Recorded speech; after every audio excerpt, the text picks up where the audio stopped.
MA final के विद्यार्थियों, भाषा विज्ञान के अंतर्गत भाषा की परिभाषा के पश्चात आपको भाषा की उत्पत्ति और उसके प्रारंभिक रूप के बारे में समझाया जाएगा, उससे परिचित कराया जाएगा। भाषा कैसे उत्पन्न हुई, कैसे इसकी विकास प्रक्रिया रही, इसके पीछे विद्वानों ने अनेकानेक सिद्धांत दिए हैं, अनेक मत दिए हैं और उनमें मत वैभिन्न भी है। तो भाषा पर जब हम विचार करते हैं तो सबसे पहला स्वाभाविक प्रश्न ये उठता है कि भाषा की उत्पत्ति कैसे हुई।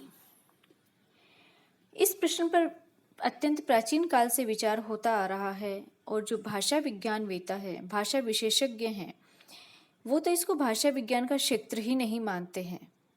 उनके अनुसार ये भाषा विज्ञान का कार्य नहीं है। भाषा विज्ञान एक विज्ञान है और उसके जो विचारणीय विषय हैं वो अलग हैं, जिनका ठोस वैज्ञानिक आधार हो, तर्क हो।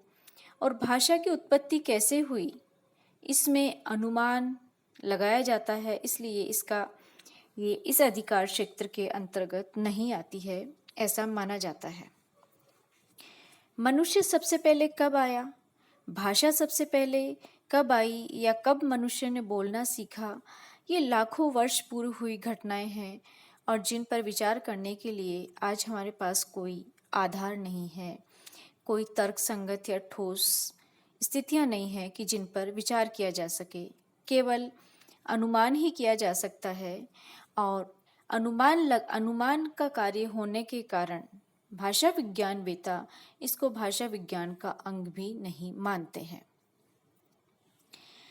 1866 में जब पेरिस में भाषा विज्ञान परिषद की स्थापना की गई तो वहाँ संस्थापकों ने एक नियम निकाला कि अब आज के पश्चात भाषा की उत्पत्ति पर प्रतिबंध लगा दिया जाएगा। भाषा विज्ञान इस विषय पर विचार नहीं करेगा क्योंकि ये उसका क्षेत्र नहीं है। इसके लिए मनोविज्ञान वेता, मानव विज्ञानविद या नृतत्व शास्त्र, एंथ्रोपोलॉजी आदि विषय कार्य करेंगे, लेकिन ये भाषा विज्ञान का क्षेत्र नहीं है। ऐसा कह करके इसको खारिज कर दिया गया था।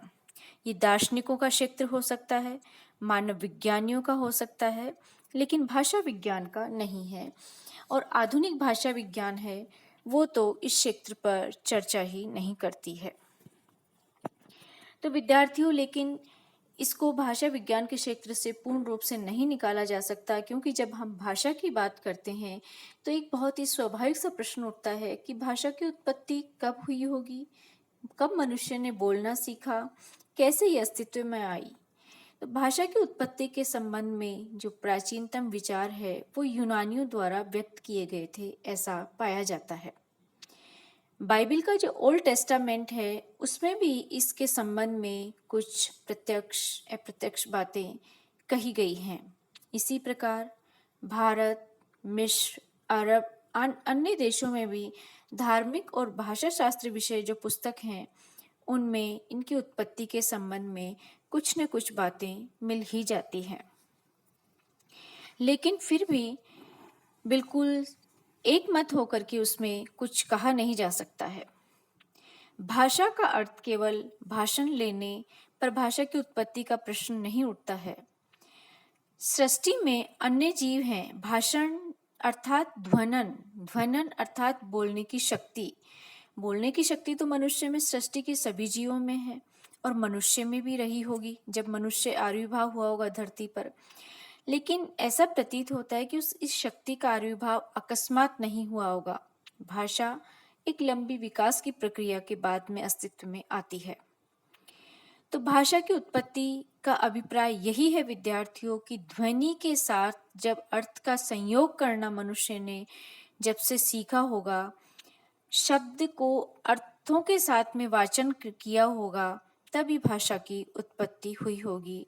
लेकिन इस प्रश्न का समाधान करने के लिए कोई भी प्रत्यक्ष प्रमाण नहीं है। ये अफसोस की बात है।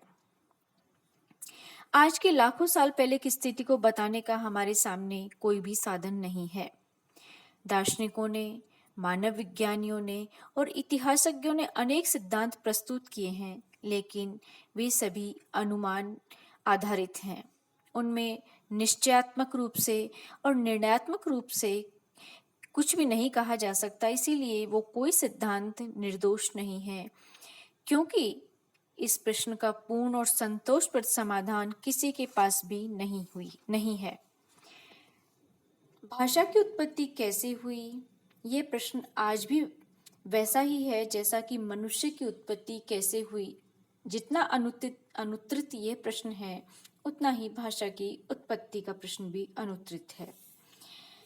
कोई भी कहने वाला ये कह सकता है कि मनुष्य की उत्पत्ति उसी प्रकार हुई है जैसे भाषा की। यदि मनुष्य प्राकृतिक रूप से और अपने विकास के परिणाम स्वरूप अन्य प्राणियों से श्रेष्ठ हो सकता है, तो उसकी भाषा भी श्रेष्ठ ही हो सकती है। किंतु अब तक हमें कोई समुचित और स्वीकार्य समाधान नहीं मिला है, और इसी कारण भाषा विज्ञान है वो इसको अपने क्षेत्र से बाहर भी कर देती है, जैसा कि आपको बताया गया है। अब भाषा उत्पत्ति के संबंध में जो मत हैं, उनमें सबसे पहला मत आता है दिव्य उत्पत्ति सिद्धांत या ईश्वरीय सिद्धांत। जैसा कि मनुष्य की प्रवृत्ति है या उसकी प्रकृति है, जिन बातों को वो समझ नहीं पाता, उनको एक पराशक्ति के ऊपर डाल देता है कि ये ईश्वरीय प्रदत्त है, ईश्वर द्वारा उत्पन्न की गई है, तो दिव्य शक्ति के द्वारा उत्पन्न है। तो भाषा का जो प्रश्न है, दिव्य उत्पत्ति सिद्धांत में या ईश्वरीय सिद्धांत में यही विचार कार्य कर रहा है। प्रत्येक ईश्वरवादी मनुष्य अपने कार्यकलाप का, यहाँ तक कि इस संसार का भी, सृष्टि का भी संबंध सूत्र दिव्य शक्ति से जोड़ते हैं। तो जब भाषा को लेकर के उलझन हुई, तो भाषा को भी उन्होंने ईश्वर की उत्पत्ति से ही जोड़ दिया कि ईश्वर ने ही उत्पन्न की है। उनका विचार है कि जब ईश्वर मनुष्य को उत्पन्न कर सकता था, तो उसकी भाषा को भी उत्पन्न कर सकता था। मनुष्य जब उत्पन्न हुआ होगा, तो वह अपनी संपूर्ण विशेषताओं के साथ उसमें अन्य प्राणियों की अपेक्षा अधिक शारीरिक सौष्ठव, उसकी आंगिक स्वच्छंदता, उसकी विकसित चेतना के साथ साथ उसकी बोलने की क्षमता या उसकी भाषिक क्षमता भी आई होगी। और यदि आई हो तो कोई आश्चर्य की बात नहीं है, ऐसा इस सिद्धांत के लोग मानते हैं, विद्वान मानते हैं। मनुष्य में जिस प्रकार से उच्च कोटि की शारीरिक और बौद्धिक श्रेष्ठता आ सकती है, तो फिर भाषिक श्रेष्ठता क्यों नहीं आ सकती, ऐसा दिव्य उत्पत्ति सिद्धांत के मानने वाले विद्वान कहते हैं। इसलिए प्रत्येक धर्म का अनुयायी न केवल अपने धर्म को, अपितु अपने धर्म ग्रंथ को भी सर्वश्रेष्ठ मानता है और उसी से भाषा के आविर्भाव की भी कल्पना करता है। जैसा कि हिंदू संस्कृत भाषा को देववाणी कहते हैं और संसार की सारी भाषाओं की जननी घोषित करते हैं। ऋग्वेद में तो एक मंत्र भी कहा गया है, देवीं वाचनम जन्यत्यः देवा ताम विश्व रूपा है पशवो वदंती, अर्थात वाग देवी को देवों ने उत्पन्न किया और उसे सभी प्राणी बोलते हैं। इस मंत्र में तो वाणी की दिव्य उत्पत्ति असंदिग्ध शब्दों में कही गई है। इसी प्रकार संस्कृत के विद्वान वैयाकरण महर्षि पाणिनि के द्वारा जो उद्धृत 14 प्रत्याहार सूत्र हैं, वे शिव डमरू से उत्पन्न बताए गए हैं। तो इसमें भी वही दिव्य उत्पत्ति का सिद्धांत लागू होता है। इसी भांति हम आगे चलते हैं, तो जो अनीश्वरवादी बौद्ध हैं और जैन हैं, वे भी पाली और अर्धमागधी को आदि भाषा मानते हैं। बड़े विलक्षण बात है, क्योंकि बुद्ध और तीर्थंकरवादी ने अपने पहले भाषण हैं या पहले उपदेश हैं, वो इन्हीं भाषाओं में दिए हैं। यदि हम अपने देश से परे दूसरे देशों की बात करें या दूसरे धर्मों की बात करें भाषा की उत्पत्ति के संबंध में, तो ईसाई धर्म का जो ओल्ड टेस्टामेंट है, वो हिब्रू को पुरानी भाषा मानता है। मुसलमान अरबी को पुरानी भाषा मानते हैं। मुसलमान अरबी को संसार की सबसे प्रथम भाषा मानते हैं। ईसाइयों का विश्वास है कि ईश्वर ने आदम और हव्वा को पूर्णतः विकसित इब्रानी भाषा दी थी, और यदि मनुष्य अपनी महत्वाकांक्षा के कारण स्वर्ग तक न पहुंचने का दुस्साहस करता तो कदाचित सारे संसार में आज वही भाषा दिखाई देती। जैसा कि अभी भाषा भेद है, वो भाषा भेद वर्तमान नहीं होता। सर्वत्र इब्रानी का ही प्रयोग चलता रहता, ऐसा ये मानते हैं।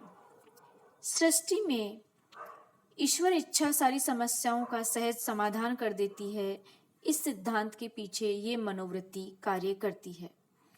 ये सिद्धांत ईश्वर की तर्कग्राही दृष्टि को स्वीकार नहीं कर पाता है, जबकि तर्क के बिना सब कुछ ईश्वरीय दैवीय आधार पर छोड़ देने से और तर्क से हाथ झाड़ लेने से या तर्क से नहीं चलने पर ऐसा नहीं सोचा जा सकता है कि प्रत्येक चीज की ईश्वर के द्वारा ही उत्पत्ति की गई है। इस सिद्धांत पर विचार करने वालों में कई वैज्ञानिक आते हैं, जैसे स्पेंसर है, रैगनॉट है, टेलर है, प्लेटो ने भी कहा है। तो इस सिद्धांत में मूलतः एक ही विचार निकल करके आता है कि जैसे ईश्वर है वो सृष्टि की प्रत्येक चीज का कारक है या जनक है, उसी भांति भाषा भी उसी के द्वारा उत्पन्न की गई है। तो विद्यार्थियों, ये आस्था और निष्ठा एक अलग विषय है, लेकिन तर्क एक अलग भिन्न वस्तु है। तो ये सिद्धांत भी अपने आप में एक समीक्षा की अपेक्षा रखता है। इस सिद्धांत में सबसे बड़ी आपत्ति की बात तो यह है कि यदि मानव भाषा ईश्वर प्रदत्त है तो उसमें इतना भेद क्यों है। अन्य पशुओं की भाषा तो संसार में एक है, चाहे दुनिया के किसी कोने में चले जाओ, कुत्ते एक सा भौंकते हैं, घोड़े एक से हिनहिनाते हैं, पशु पक्षियों की बोलियां पूरी सृष्टि में एक ही है, लेकिन मानव की बोलियों में बड़ा भेद है। तो एक रूपता मनुष्य की बोली में क्यों नहीं पाई जाती है? इस शंका का समाधान दिव्य उत्पत्ति सिद्धांत नहीं कर पाता है। बात यह है कि आस्तिकता के पीछे श्रद्धा काम करती है और वैज्ञानिकता के पीछे तर्क। जो दिव्योत्पत्ति सिद्धांत है वो आस्था पर आधारित है, तर्क पर आधारित नहीं है। और इन दोनों की पृथक दृष्टियां हैं, क्योंकि जो श्रद्धा से जनित दिव्योत्पत्ति सिद्धांत है वो तर्क के द्वारा उठाई जाने वाली कठिनाइयों की ओर से आंख फेर लेता, अर्थात वो तर्क संगत ढंग से प्रश्न पर विचार नहीं करता है। और ये अस्वीकार्य होने पर भी दिव्योत्पत्ति सिद्धांत में केवल इतना सार है कि मनुष्य को ही सार्थक भाषा के प्रयोग के लिए जो योग्य ध्वनि यंत्र है वो उसे ही मिला है मनुष्य को, और उसे संचालित करने की बुद्धि भी मनुष्य को ही प्राप्त हुई है। और स्पष्ट है कि यह मत वैज्ञानिक दृष्टि से अग्राह्य है, इसको स्वीकार नहीं किया जा सकता है, क्योंकि मूलतः एक ही भाव इसमें निकल करके आता है कि सारे संसार में एक ही भाषा होती यदि ईश्वर उत्पन्न करता तो। भाषा को लेकर के कि भाषा मनुष्य जन्म से लेकर आता है या एक सी होती है, इसमें कई राजाओं ने प्रयोग भी किए हैं। इसमें एक प्रयोग के बारे में मैं आपको परिचित कराती हूँ कि जो स्कॉटलैंड का शासक था उसने 2 बच्चों को जन्म के बाद से ही अलग रख दिया। स्कॉटलैंड नहीं, मिस्र के राजा ने अलग रख दिया, और उसके पास कुछ भी बोलने का, कोई भी ध्वनि निकाले जाने का निषेध था। और वो जब बालक बड़े हुए तो उनके मुंह से केवल बेकोस शब्द ही सुना गया। बाद में पता चला कि बेकोस का अर्थ होता है रोटी। जो उनका फ्रीजियन नौकर था, गलती से इस शब्द का उच्चारण जब उनको भोजन देने गया तो रोटी शब्द का या बेकोस शब्द का उच्चारण कर दिया, और वो उसी को ग्रहण कर पाए। इसके अतिरिक्त कोई भी शब्द वो ग्रहण नहीं कर पाए। अर्थात भाषा जन्मजात नहीं होती है, भाषा दैवीय नहीं होती है, भाषा अर्जित की जाती है और सीखी जाती है। अगले वीडियो में हम भाषा उत्पत्ति के अन्य सिद्धांतों पर चर्चा करेंगे। धन्यवाद।